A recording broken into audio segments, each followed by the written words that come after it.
Why doesn't everyone build their own bed in the United States? It costs less than $200 and takes just one afternoon. First, she builds the frame with wood planks. It looks like solid pine boards. She uses clamps to ensure the corners are perfectly square. It's way stronger and looks much cleaner. Then she builds the inner grid for the slats. Once the structure is done, she flips it on its side. If you want a bed that lasts, build it yourself. You just need to know how to use a drill. But here is the part people often forget. She staples a black fabric directly onto the slats.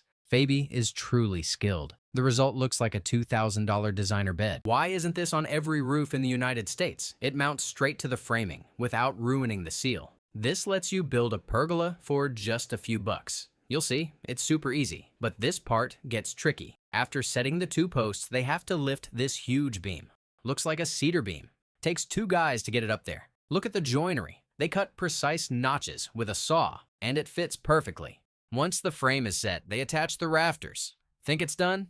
It's still missing the cover. They're probably using polycarbonate panels. Lets the light in but blocks the rain. Before building this, check your homeowners association. Why don't we build stud walls like this in the United States? It lets you create a hallway for just a few dollars. Once the metal frame is up, he hangs drywall on just one side. He uses a manual saw to cut the excess. No need for high tech. He's a real craftsman.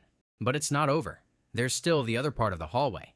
If you're skilled, you can do it all by yourself, but be careful. Make sure it meets your building codes. He quickly frames the metal stud wall. You could do the same thing with 2x4s. All that's left is screwing on photo frames. Why do we keep old wooden staircases in the United States? Instead of keeping it, this guy tears everything down. You'll see the new staircase is way better. The wooden structure was weak and probably not up to code, so he dismantles it piece by piece. The old fasteners were already starting to fail, so it's worth the effort to start fresh.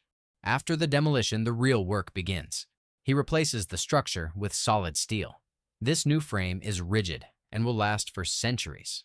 In the United States, we prefer wood, but it moves too much. Look how the steel supports the load perfectly, and it allows him to build a floating staircase. Which do you prefer, old or new? This is how people carved stone into perfectly symmetrical objects over 5,000 years ago. Because after mining a chunk from a cliff, it's slowly chipped with an axe to form into a rough circular shape before carefully hollowing out the center. But at this stage, it's still rough and uneven. So tree resin is heated up on the end of a wooden rod, allowing the stone to be glued to it so it can become part of this genius human-powered machine. Because after ropes are wrapped around the shaft, two people pull it back and forth, causing the stone to spin continuously so he can carve it as it rotates. And once the shape is perfected and sanded down, he adds resin to give it a subtle polish and carves a few lines for detail, creating a perfectly even plate by hand.